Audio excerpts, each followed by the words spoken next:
Hi everybody, this is Odd Samurai, and today I'm gonna be reacting to Chainsaw Man Chapter 202. But before that, as usual, let's talk a little bit about 201. So at first I wasn't like really sure, like why did we spend a lot of time with death? Like it was like almost half the chapter, but I think the point was to show how much of her actual personality still remains even after Death ate her and gave her orders. I didn't come up with that. Thank you to the commenter that said that in the last video.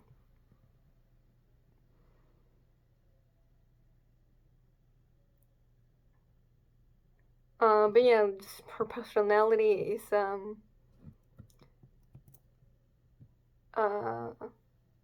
I don't have a real good grasp on it just yet. I mean, she's all like, "Oh yes, I will kill you, I'll save you." But then instead of actually going for kills, she's just uh, throwing rocks. And she even gets like confused when all the people are judging her after she makes a kid bleed. She's I guess she's just really bad at doing what she wants. Like she probably can't do uh her ability to what she did to Band-Aid Boy from far away. But then why not just do that even then? Anyway, um, also a bit of a just off-topic tangent, but yesterday I went to watch Thunderbolts in theaters, and I just thought that an ability there was very similar to Falling Devils of showing people traumatic memories and uh, making them want to give up on life. And I really liked how that was executed in that movie. I loved it actually. But yeah, just I saw Falling and I was like, oh, an excuse to bring that up. Anyway, now we go to Denji and Fakesaw and Yoru. We still don't know what Fakesaw meant by saying like, oh, you're making a huge mistake, because he doesn't elaborate. But a bunch of people come floating in, and one of them, a woman, uh,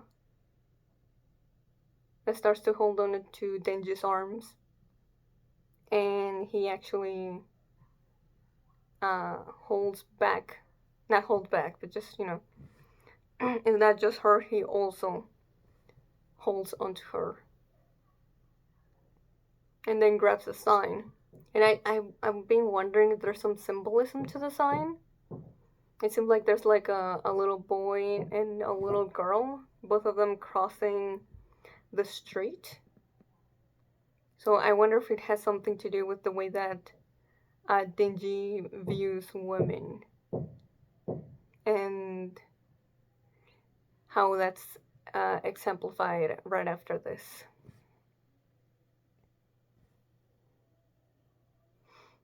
So yeah, Fakesaw, pretty sure he clocks him pretty well by saying, "Did you save her because she's a woman?" And I was like, "Oh, are we not gonna get like any follow up on this?" But actually, I feel like Denji's actions slash reactions to what happens next is enough of a response, and that is because I'm not Denji, so I had not noticed that all the people that Yoru had killed in front of him up until this point had all been man.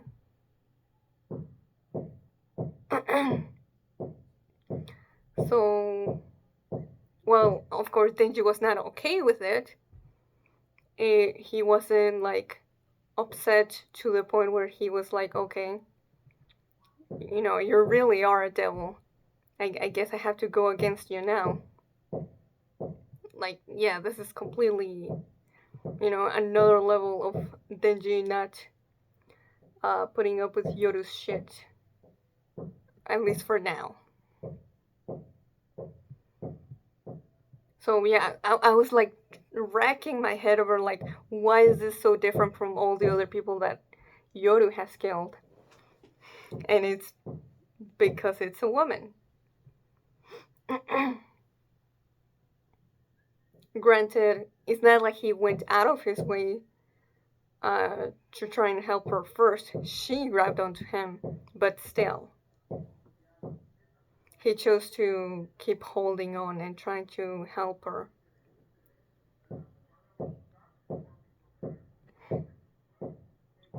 But yeah, it's definitely a big flaw of Denji. And one that you'd think he would have thought about. Well, not the flaw. I'm talking about like, oh,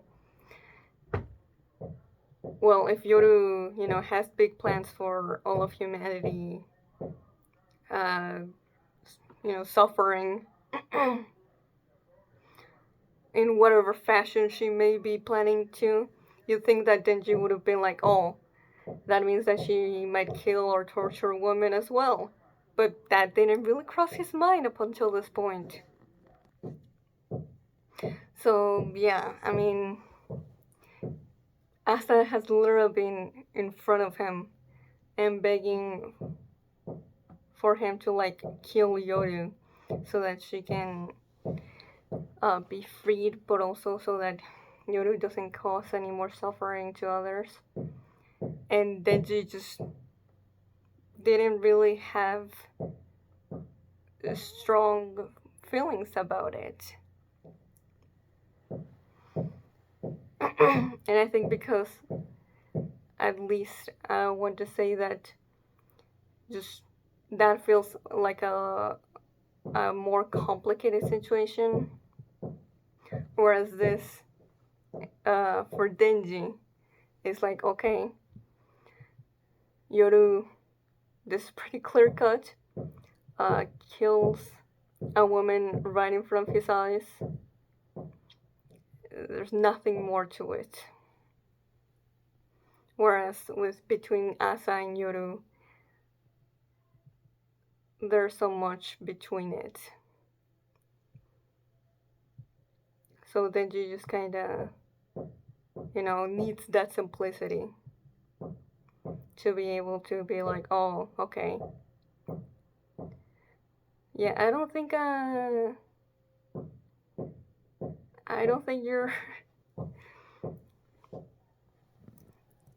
someone I want to be with right now.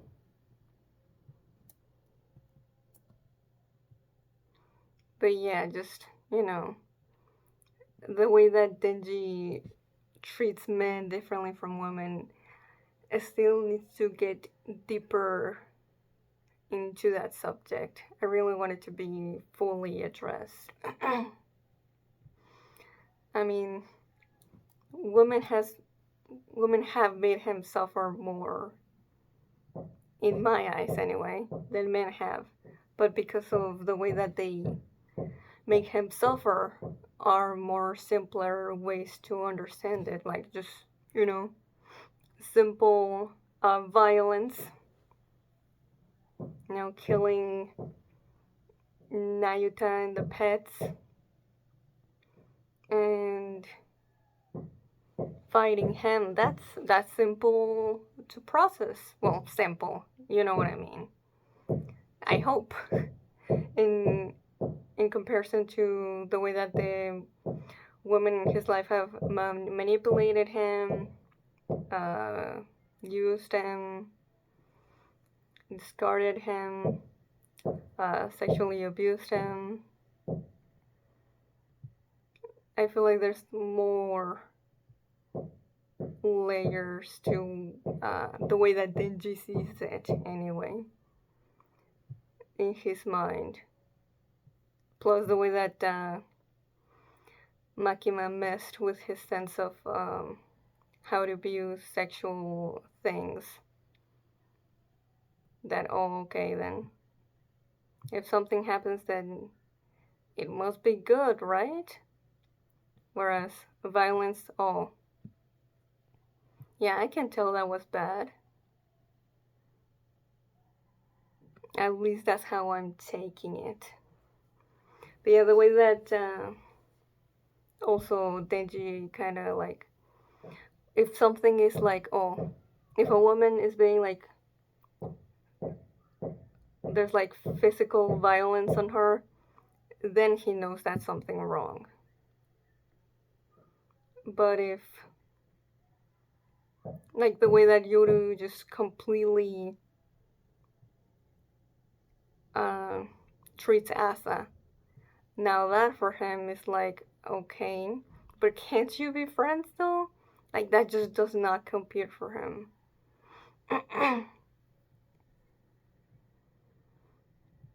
So yeah, I feel like because it's for him just straight up violence, it's a lot easier to see as something wrong.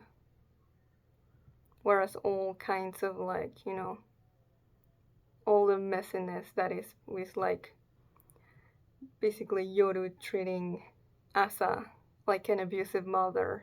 It's like, of course, Denji can't really tell because he was in a very similar situation with Makima too. And from all of that, he hasn't really healed and he hasn't really been able to really come to terms with how bad that was. Since he still isn't able to get himself to dislike Makima. Actually, yeah, I think it would be interesting to see Denji thinking about Makima because I don't think uh, he himself has mentioned her even once. So that's definitely something that he's keeping locked behind the door. But yeah, there's a that whole thing with Denji and the way that he, you know, sees women and guys, but also the way that he sees the way like women being mistreated, but then somehow just if it's not physical violence, then it's very hard for him to really grasp how bad something is.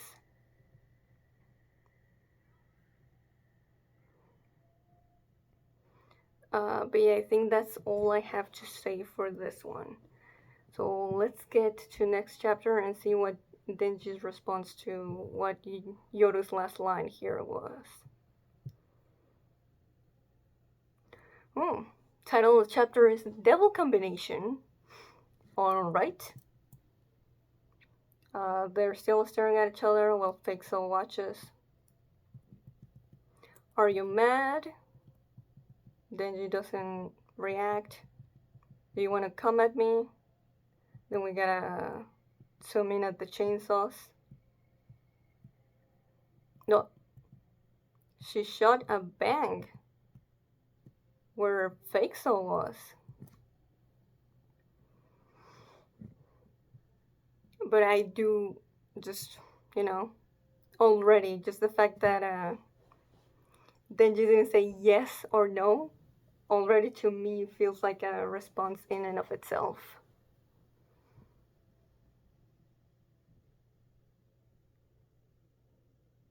The fact that he just couldn't decide. Because just like him asking freaking Yoru of all people of help, for help, shows how, like, as if it's not obvious, how lonely he is, that he's so desperate for company, he'll stick with anyone that'll show him any kind of um,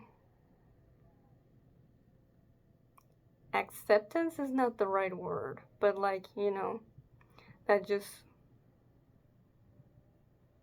that someone that says that wants to be with him, but specifically a woman. All right, so Rubble and Fakesaw go into the air.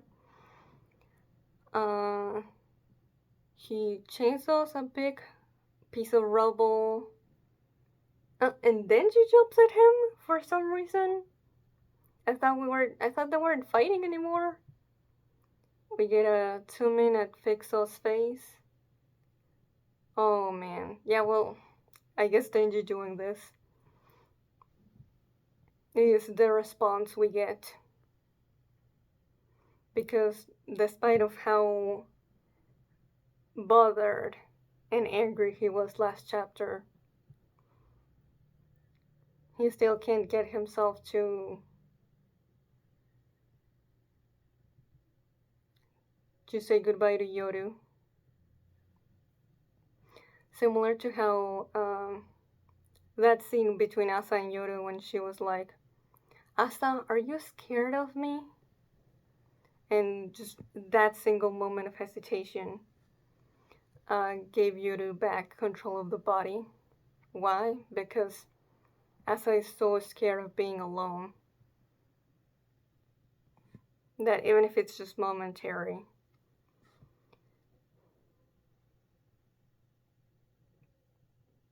she'd rather stay with Yoru for now.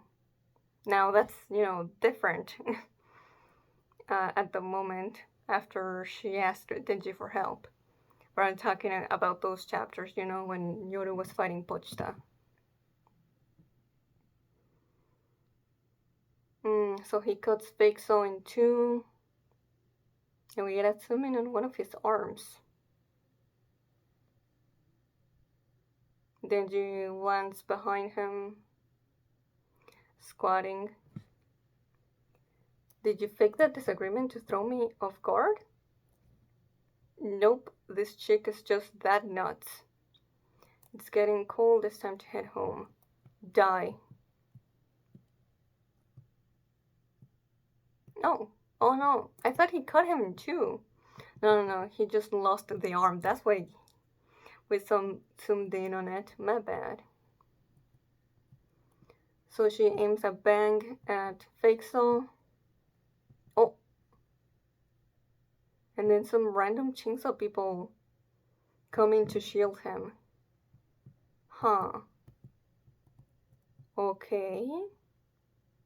Is it because his contract? I say with quotation marks because we don't know that's really what this is.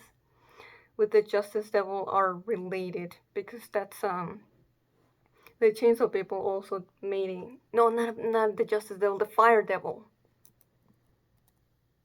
So this could have been the Fire Devil commanding them. But yeah, they basically explode into pieces and fall to the ground. And now a bunch of other Chainsaw People come in. One of them is trying to searching for something under Faksaw's cape. Yoru looks surprised, and so does Denji. Oh, wait, what is going on? They're acting as his arms. All right. I'm just what I first thought of when I saw this. I was like, what?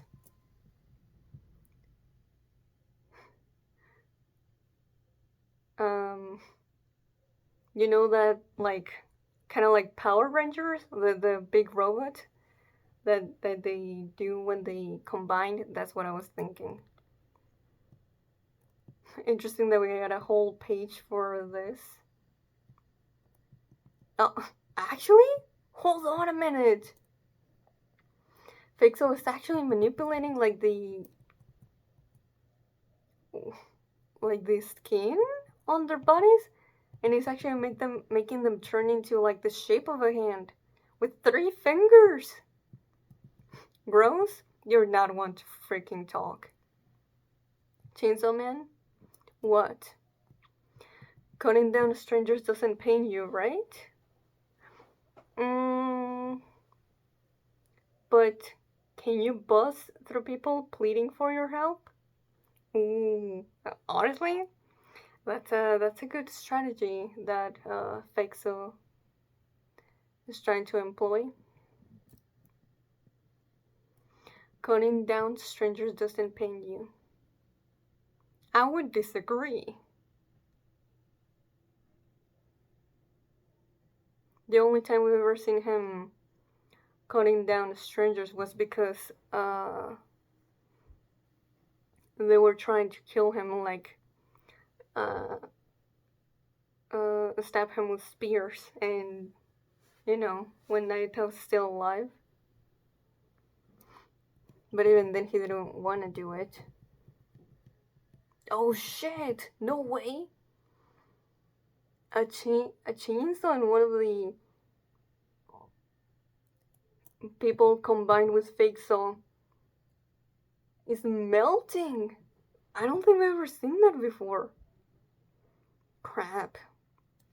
Yeah, so giving them their consciousness back, that would definitely make it a lot more difficult for Denji to hurt them.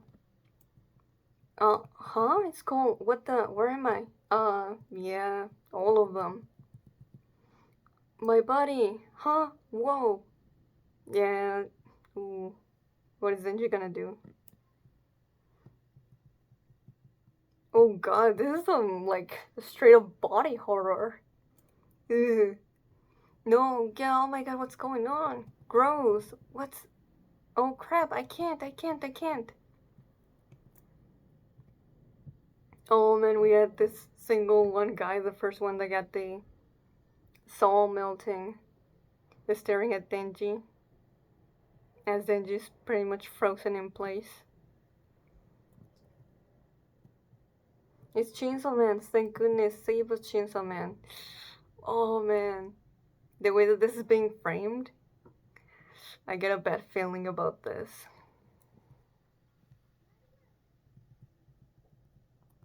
Ooh. 3 panels, no dialogue. Fakesaw, then Denji, and then another big one for Denji. It seems like he's had a realization, or he's decided to do something. Ah, save us! Too high, too high! Mm. Fakesaw is about to try and punch Denji.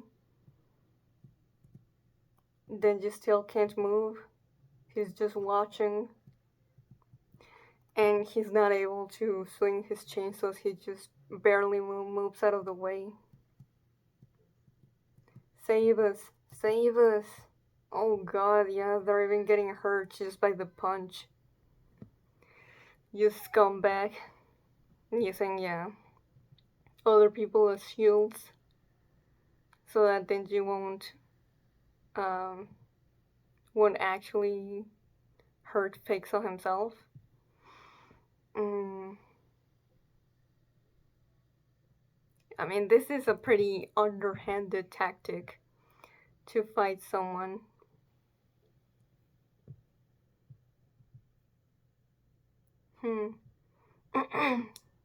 And that's where we end the chapter.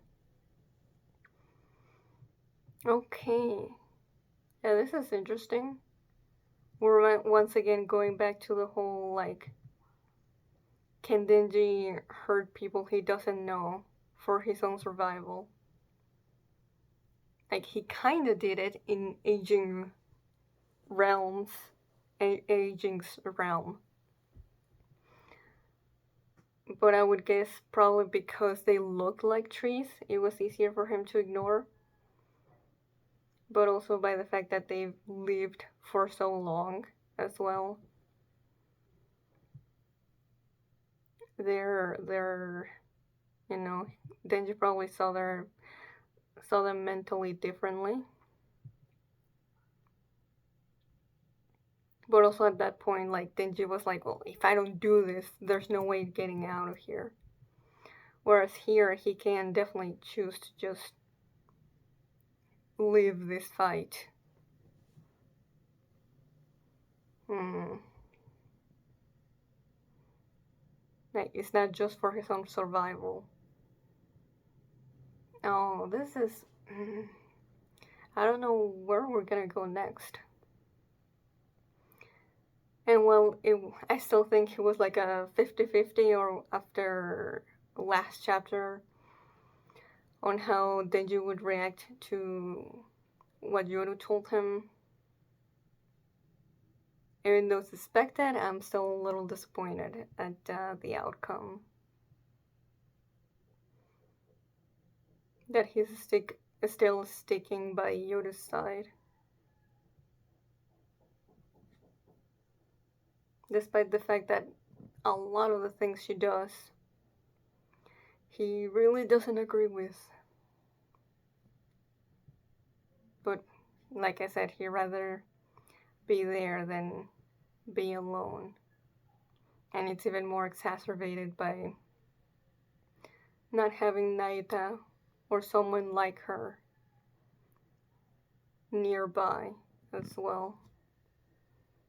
Like, I'm pretty sure if Naita was still alive, Denji would have left Yoru ever since they got out of the. Well, actually, if Naita was still alive, Pochita would not have come out at the sushi place. So, yeah, a lot of things would not be happening if Naita was with him.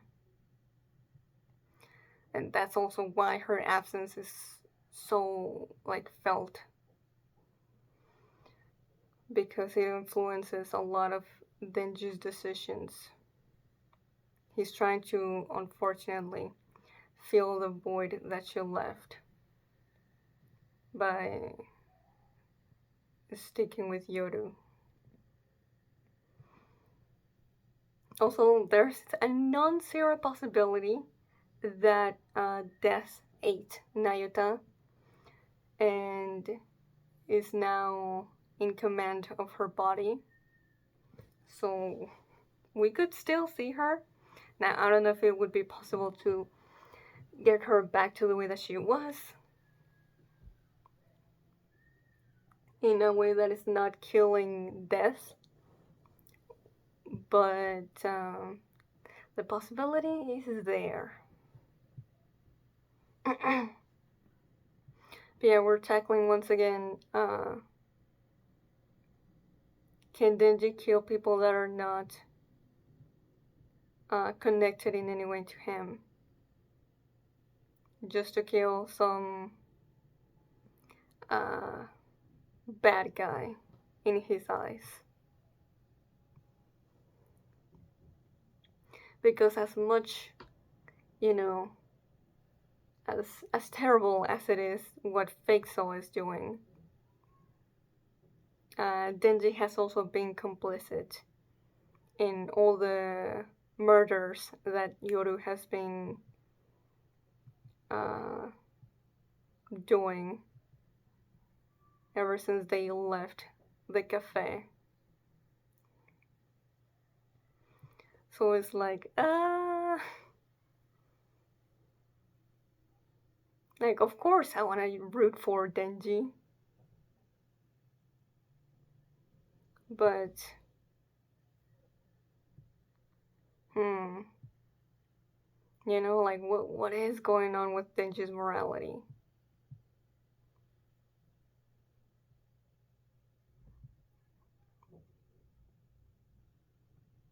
Like, if Yoru does it, he's like, well, you know, it is what it is. But he himself can't bring himself to do it. So that's still something that he's not willing to cross. Yet, anyway. We don't know if that will change eventually. But so far he has stayed consistent. I don't think that Denji has killed someone with his bare hands. Not counting Aging's realm, but if you want to count it, I'd say that's valid. Even though I think, like I said, the circumstances were different, it's definitely worth uh, taking into account that Denji's mental state uh, inside of Aging's realm was very different than when he got out, who was willing to do a lot of things that he might have not done outside.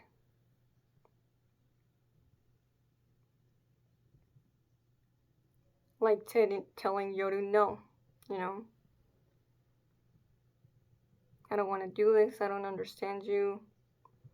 Just being around you just makes me do a lot of wrong decisions. And then they got out, and then he wasn't able to keep that, you know, strong conviction anymore.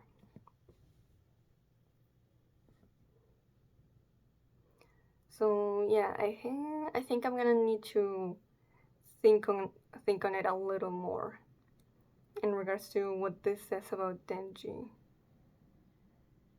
and what he thinks about himself as Chainsaw Man as well, because it's very important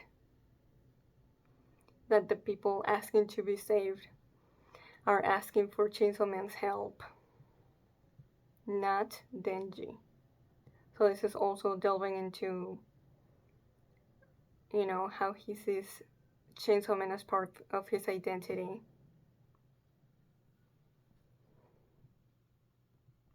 And I do wonder if this gives him like unwanted PTSD flashbacks of when people were asking for his help when Aki turned into the gun fiend. So even though he doesn't have to, he might feel like he does. Or it'll haunt him and give him more guilt. That's also another way of looking at this.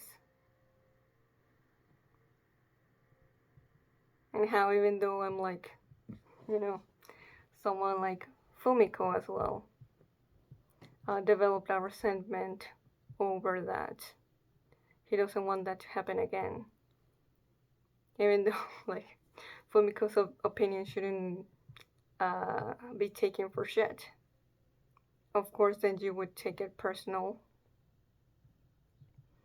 He doesn't want to fail the people that still believe in Chainsaw Man as a hero. Yeah, so this is also dealing with, Denji wanting to be a hero versus Denji still trying to be a person without all these responsibilities. So, yeah, I'm gonna leave it here for today. So, if you enjoyed it, please like and subscribe. Till next time, see ya.